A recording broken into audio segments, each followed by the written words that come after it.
There's a pretty one, Ulysses.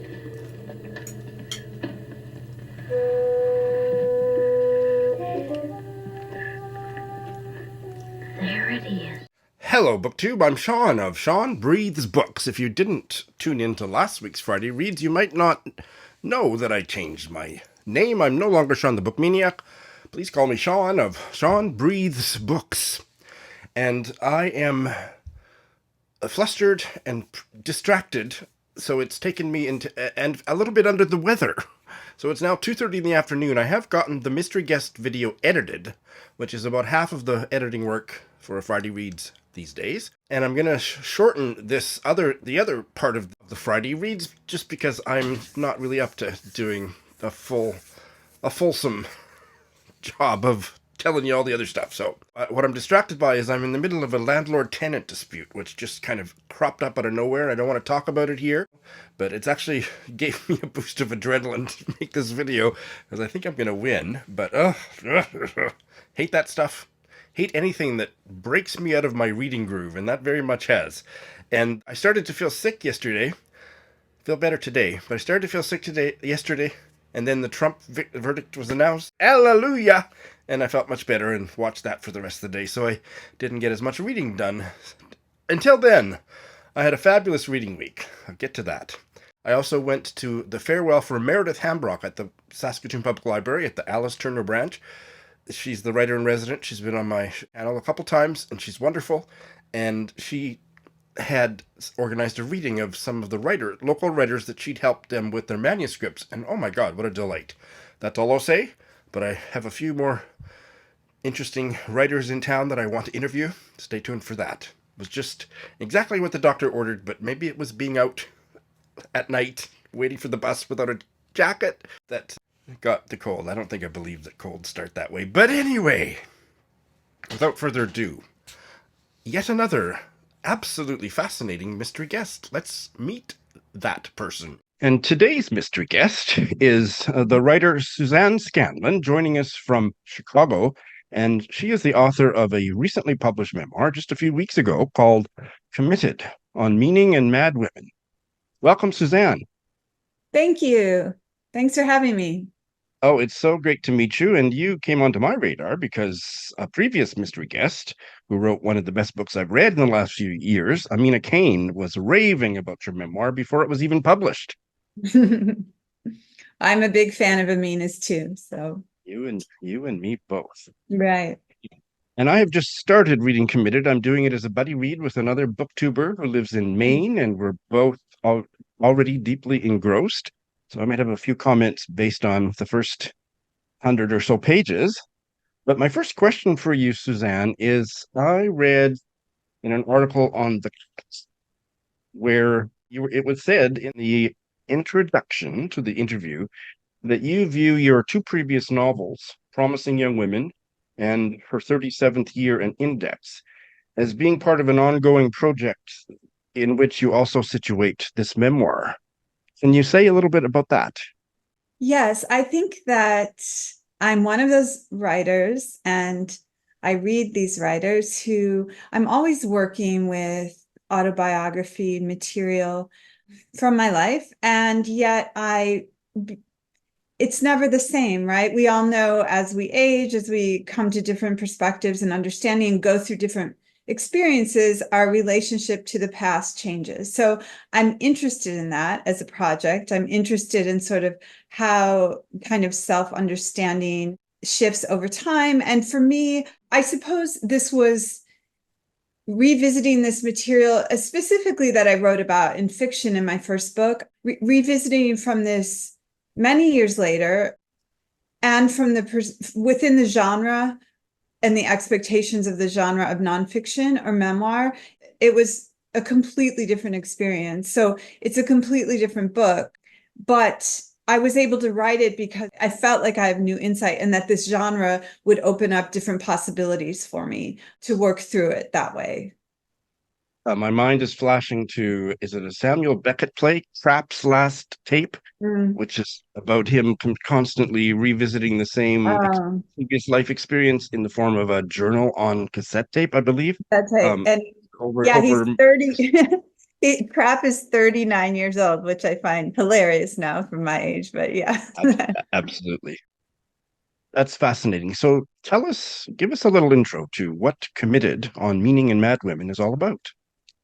Well, it centers around the core of the book is this period of my life when I was in sort of acute crisis and needed, care and psychiatric care. And it became a longer period of my life, particularly as an inpatient than I think anyone, including me, would expect or even advise at this point, because treatment models and sort of best practices have changed so much. That's sort of as I say, the kind of center story. But I think in revisiting it from this distance and perspective I have as a kind of a mother, an educator, a writer and reader for decades now, since that experience, I was sort of most obsessively a reader at that point in it with a new kind of dedication in my life, like thinking that could at that moment, save me. And it can save you, but not necessarily in an acute crisis when you need immediate care. And so I tell that story through these different lenses. And for me, it was sort of accumulating an archive, and the archive included these journals I kept of the time. It included getting the medical records from the hospital. It included reading texts, like the sociologist Erving Goffman has this book, Asylums, which I find really fascinating perspective on being in a long-term institution. And then, as well as all these writers I've been reading and teaching and thinking about over the years who have written about mental distress and mental health treatment, depression, and so on. And in many cases, the kind of complicated ways that they've encountered psychiatric care as well over time. So with that center, this became the archive from which to tell this story. Very well described. And I would add to that the writing is just so beautiful. I don't mean that in the way that where it's fussy or ornate. It just flows like water. And Oh, unless you object, I'm going to plug in here what this interviewer said from The Cut. She wrote, "It seamlessly interweaves the writing of other writers and thinkers in a conversational way, sort of like if Maggie Nelson didn't write like an academic," which I thought was completely appropriate and pretty nice comment that we don't have to explore in any detail. exactly. Yeah. I love that. I love that. And I love Maggie Nelson, but Right. But very, very different. Just flows like water. That's the best I can describe thank it. you. And so you incorporate a lot of intellectual inquiry and intertextual. You're exploring the writing of writers who meant a great deal to you, and you're also exploring what writing has done or is doing for you. And so all of those layers, it's just, well, incredible. So I'm really enjoying it. Thank you. I think that it's also about narrative and trying to find like narrative tools to be able to tell my story or to communicate. And I think I'm really interested in how difficult that was for me at this point in my life, and how this was a great part of my pain and suffering that I felt that was impossible. So being able to write this book is sort of a way to see how I've found those tools, or how close I can get to actually communicating in a satisfying way, but also how these different experiences, including being a reader and writer, has helped me find ways into that experience. In a way that is, I think that word was used, conversational. I feel like you're having a conversation with me. It feels very personal in a way that sometimes when I read memoir, it feels overly personal. I feel like that the writer is oversharing, and I don't feel that at all with what I've read so far, and I don't expect that to change. In yours, I'm fascinated to learn a lot in the first few sections about Charcot. Can you tell us a little bit about Charcot and how he figures into your experiences? Mm. Yes, I mean, I think I learned about that later, much after my experience about this history of this asylum, and particularly this when hysteria was such a powerful and popular diagnosis among women, and in particular the number of women perhaps who sought that diagnosis out, and that it was helpful or doing some work for them in some way to relieve whatever suffering they had, but also to allow them to get care. But there were, as there were for me, there are many hoops you have to go through. I feel like too many hoops in some ways to sort of get basic help or to get care when you need it. And so that's sort of an extreme example of women needing to really perform at a time when it was such a dominant patriarchal model of male doctors and female patients who had little agency or, resources in many cases, or money. So, in that way, that's shifted, obviously. But I found it fascinating to kind of see how people had to really perform their symptoms in a way that I think is still, that I certainly felt while I was hospitalized that I needed to do in some ways. We call it with kids like acting out, right? So I'm fascinated by that history, and it's very painful. And it resonated quite a lot with some of what I saw in the hospital. You talk about even seeing, I believe it was a psychoanalyst before you moved to New York City, who within 10 minutes diagnosed you as suffering from hysteria, and you knew intellectually at that time that there was no real such thing. That was the ancient diagnosis that had no real bearing. But I think it was in the DSM longer than I thought, and it was certainly used by psychoanalysts longer than I thought. So yeah, it's still bizarre to me that he said that. Yeah.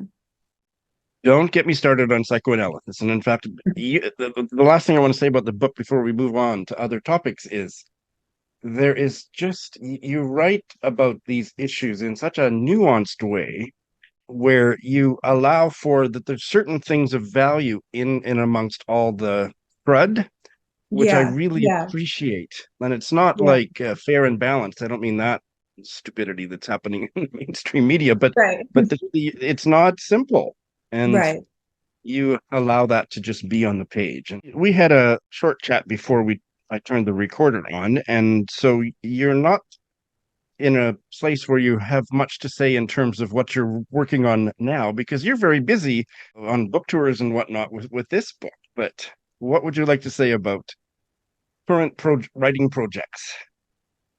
I have been working on a book about Mary Todd Lincoln. It's about Mary Todd Lincoln, and it's about being a mother to a son. And it's either nonfiction or it's autofiction or it's something in between. I'm still discovering it. It comes out of a period of reading a lot about Mary Todd Lincoln. She's somebody I think everybody thinks they know her story.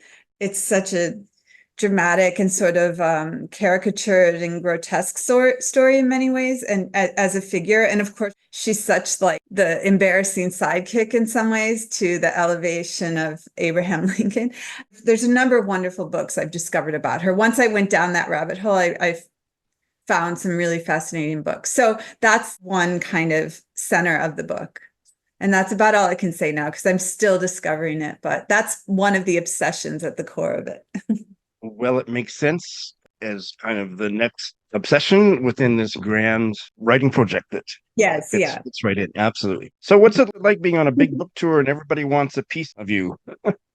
I would say that it's wonderful. I mean, there were 2 weeks or a little more than 2 weeks where it was just very intense. I had somehow scheduled, just for reasons of invitations and trying to fit everything in, different, like almost like one event a day. And that was rather overwhelming. It slowed down, but I'm still doing a lot of interviews and other kind of book club stuff. So it's just kind of amazing to connect with people around this book, because for so long I felt, and I think part of the agony of this period in my life was that impossibility of that connection. And so if I am able to kind of speak to people's experience in any way. I think a lot of people have experiences in one way or another. There's a lot, especially you've read in the first part about my mother's death when I was young. And I've had people talk about that. And I've had people talk about their own mental illnesses or hospitalizations or complicated, in some cases, very difficult or problematic treatment. It's very moving to me. So I'm very grateful for all of it. That's wonderful. I just have to ask, is it not also really draining? Yes. And I will say that that's what I mean. Those first 10 days when I had so many events in a row, I still feel quite what I write about, the vulnerability or the shame or the internalized sort of stigma that I'm writing against. It still all comes up when I'm reading and talking about this book, no matter what kind of professional practice I have or presentation. In the one-on-one events, it can be, exhausting. Yeah. Emotionally exhausting, particularly afterwards, I think. And I imagine your readers, the people that you're meeting at these events that want to share their stories, Yes. that you're holding a space, you're creating a space for Yes. that kind of dialogue, and that also must be draining in a certain way. Yeah, it's heavy stuff. Yeah. And very important stuff. So Yeah. I hear that you are a polyamorous reader like me. I How love many that. so how Yes. many books are you currently reading? Well, so many, but certain ones have to go in and out of focus at different time periods. So I've been reading at least 2 books. And then last week I got a book that just came out and I sort of devoured it in a few days.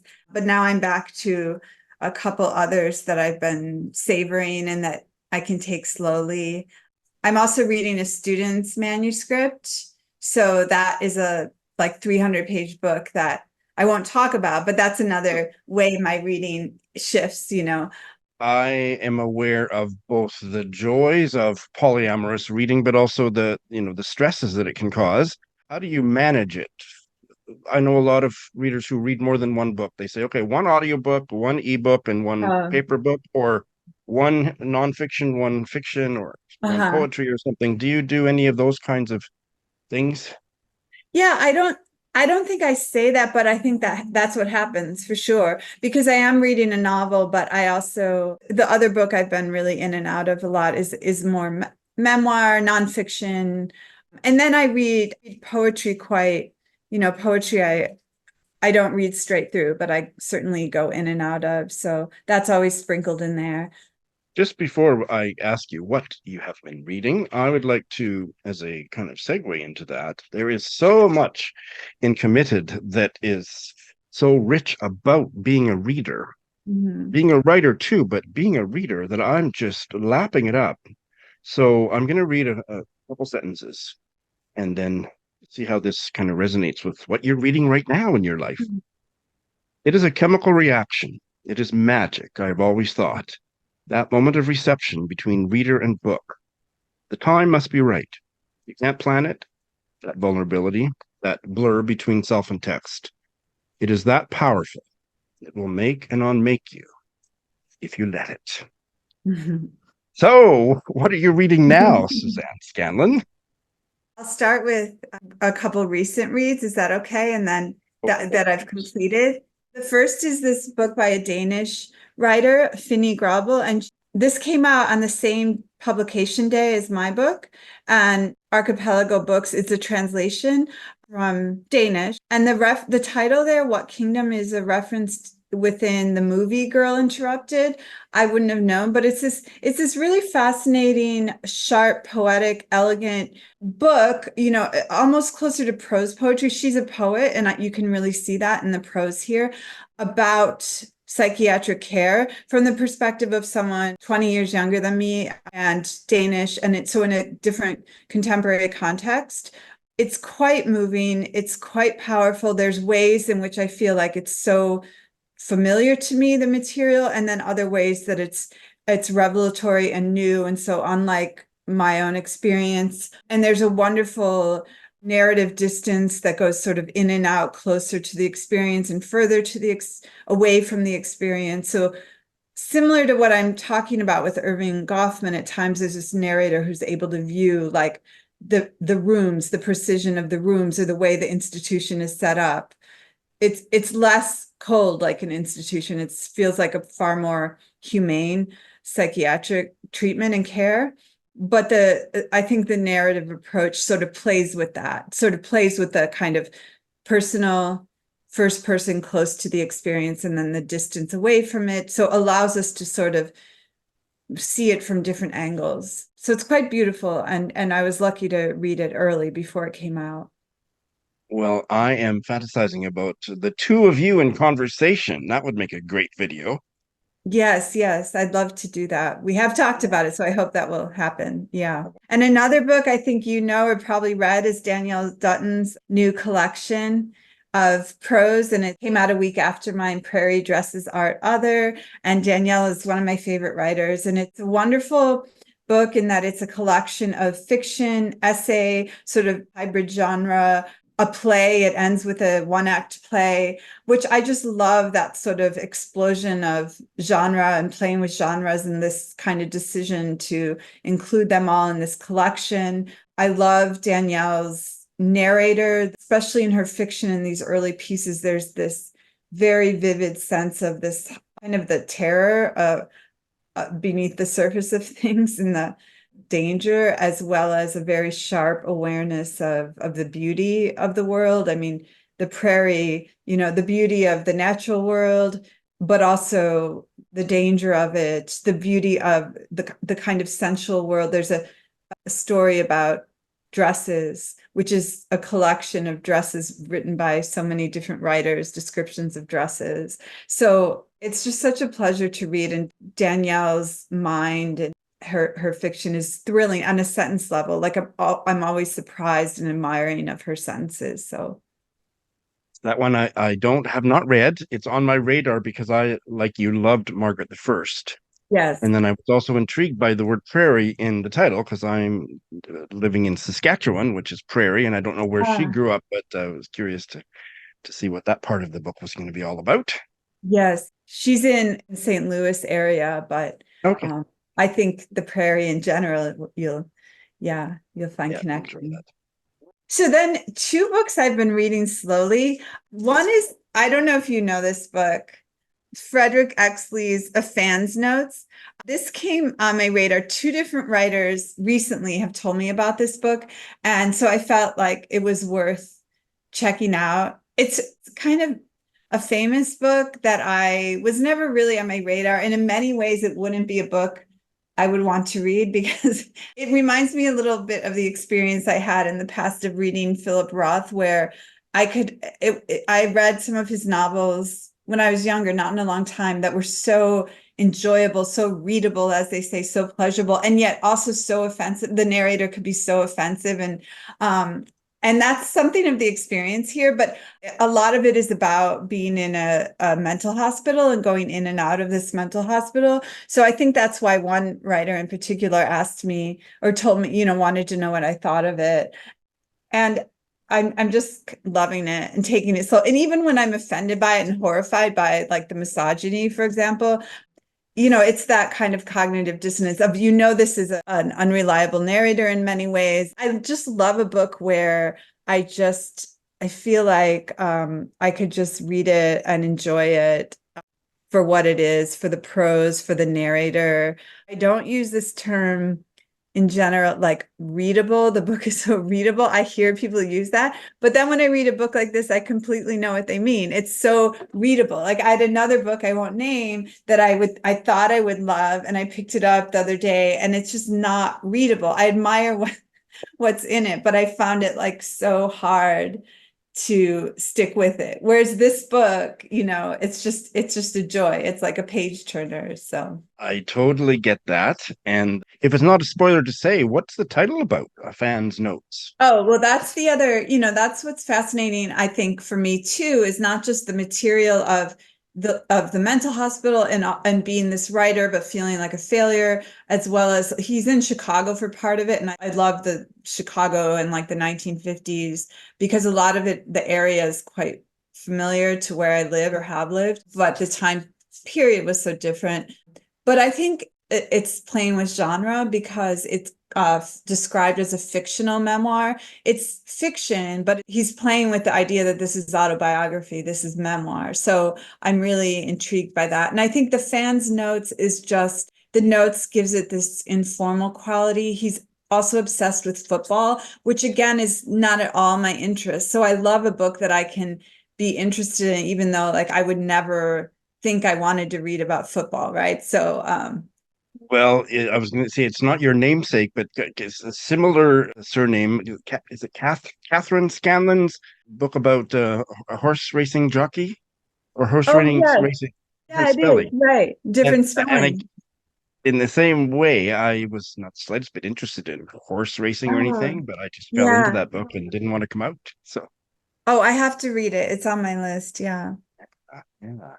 The other one, a very different genre, is Sleepless, a memoir of insomnia by Marie Darrieussecq. I think I'm pronouncing that correctly. It's Yes, from yes, yes. Semiotext. And she's a French novelist. I haven't read her many novels, but as you can see, these are all have something related to my experience. And I don't intend that, but I have had long periods of severe insomnia, and she has too. My favorite sort of genre or writer strategy is taking this personal experience and sort of investigated it through literature and other means to try to learn more about it, to try to understand it, to try to use a kind of find a larger context to talk about it. So there's lines by Kafka, there's Emile Choron, I think I'm pronouncing it. Philosophical Oh, approaches or representations of insomnia, but then also her personal experience in terms of, different drugs she's tried to take, things she's tried to use to treat the insomnia. So I'm just loving it. But again, it's a book I'm kind of going through slowly. I am all about slow reading. So, yeah, I think Yeah, that some books are meant to be read over a long period of time. right, right. Absolutely. What a delight to talk with you. Thank you so much for making time for me and my viewers, and I hope you'll come back someday. Yes, I'd love to. Thank you so much, Sean. I really enjoyed it. Yes, so I think, 83 pages into Suzanne Scanlan's memoir, Committed. I won't add to what I said there, but this is one of the books that I would otherwise give you my preliminary reaction, and you've heard my preliminary reaction. I can't wait to read the next chunk over the weekend. I kind of took the week off from editing videos this week because I did spend so much time and energy last week. I just thought, yeah, I want to get back into reading, and I did spend several hours getting the latest David Carpenter video. It's not the latest. I think I have 3 more recorded since that one, but I think that one was recorded in January, and that was a chat with local writer, Western Canadian writer, David Carpenter, about his incredible essay collection called Writing Home, and that's there for your viewing pleasure. Those videos, because nobody outside of Western Canada really has heard of David Carpenter, so they don't get a lot of hits immediately, but I am doing them for the documentary kind of archival reason that they will be available into infinity, and I'm having an absolute joy doing them. So if you're interested in meeting a new writer, check him out. He's wonderful, a wonderful storyteller. And that's all I managed to put up. So, I have already told you about starting Committed, so I'm not going to say any more about that. So, because I took the night off to celebrate Trump hopefully going to prison, I didn't finish 2 books that I was really hoping to. So I'll tell you a little bit about one of them because that was my cheat for the week. I decided I wanted to cheat again, so if you haven't been following along and don't know all the minutiae and sub-clauses of my new agreement with myself that I can't read more than 15 books at any one time, the exception is if I start and finish a book within 7 days in between Friday reads, basically then I can do that. So I decided to do that this week, and I failed because of Trump. An audiobook of an Irish novel. I'd never read anything by him. His name is Colin Barrett, and this is his most recent novel, Wild Houses. I have both the ebook and the audiobook out from Libby, and I'm finding the audiobook such a wonderful experience. I almost never need to refer to the ebook. I'm loving it. I've got about 3 hours left, so I didn't make my 7-day limit, but extenuating circumstances, I will finish it up in the weekend because I absolutely must start 2 other books in the coming week, like before next Friday. But it's kind of a tough story, and the characters are so well drawn. It's about young Irish people not in a big city, and there's a lot of drug use and drug dealing going on amongst the characters, and there's a feud because of that. And that doesn't sound like a Sean book at all, but I was sucked in almost immediately by the character work, and the writing is gorgeous, and the audio narrator's voice is gorgeous, so I have really sunk into it, and I'll finish it soon and tell you more about it next week. In this one, I'm just going to hold it up for a minute to say I'd also really hoped, and I'm getting very close to the end of the Canadian gay novelist Christopher Dorato's second novel, The Family Way. So I will have a full report on that next week. Not only do I need to finish those 2 within the next couple 48 hours to clear a space for 2 books I need to get started because I've got commitments coming up fairly soon in the future about them, but I also have to move 1 into storage, 1 onto that on hold folder. And I had lunch with my dear friend Gwen. We were buddy reading it. She hasn't made much progress with it either and realizes she's not going to get to it for the foreseeable future. So we both agreed that buddy read is on hold to be picked up when things settle down. So as much as I was loving this, I'm putting it on hold for now. The Prophet Song by Paul Lynch, the Booker winner last year.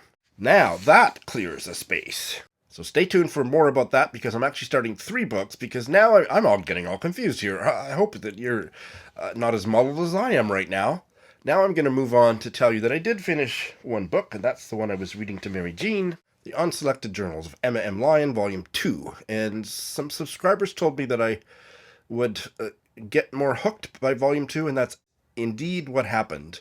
I almost loved this. I loved so many things about it that I give it 5 stars. The first book, there was things that I felt left kind of open and hanging, that I didn't have a finished quality. I hadn't quite gotten invested in any of the characters, and this was a much superior part of the series than Volume 1, so still a few things about the plot that I'm not quite sure about. The character work, I'm really fully invested in the story and especially the characters and really enjoyed it. So 5 stars. And Mary Jean and I will continue reading these in the future. It's not what I'm going to pick up next, and why don't I go right to that? So I'm starting 3 books in the coming week. 2 of them after I finish the other 2. But the one I'll be starting as soon as tonight is Sharon Butala's most recent short story collection, Season of Fury and Wonder. And I'll be reading this to Mary Jean, and this is a fascinating collection because what she has done is she has paid homage and written a story in response to a bunch of her favorite short stories. There's a few other kinds of texts that she's writing in response to, but most of them are short stories. And all of her stories that are vibrating against those canonical stories feature elderly female protagonists. So, for example, the first one is obviously in homage to Raymond Carver's What We Talk About When We Talk About Love, and her story is titled What Else We Talk About When We Talk About Love. So I can't wait to get into it. I know Lindy read it a few years ago. I think she enjoyed it, and I am champing at the bit to get into it. The other 2 that I'll be starting as soon as I finish my 2 books that dragged over into the weekend is Edith Wharton's novel, A Sun at the Front. This is for a buddy read that's kind of morphing into a series of Edith Wharton fiction. It's with Chris of the Bookloggers, James Morrison, the book blogger, caustic cover critic, and a new novelist, and Dorian Stuber, who is a book blogger, bookish Twitter, larger-than-life personality, and now co-host of One Bright Book, the podcast. And we read Summer, and that discussion I hope to get up to you in the next few days. And at the end of this month, or early July, we're going to be talking about this one. This one is her World War I novel. And finally, as I talked about last week, I'll have What You Reading. Chris and Emily and I had a talk made an announcement that this is kind of a read-along, choose-your-own book from Jenny Colvin's Goodreads. Just about every book ever written is on there, one place or another, to be read or have read or whatever. So in memory of the second anniversary of her death, and her birthday is in July, she passed away in May, and I'll put a link to that part of the Friday Reads last week, and this is the one that I'm reading from her TBR, and I explain exactly why on that Friday Reads. Rose Tremain's Music and Silence. Whew, well, that's all I got. That's all I've got time to say. What do you have to say? Thanks for watching.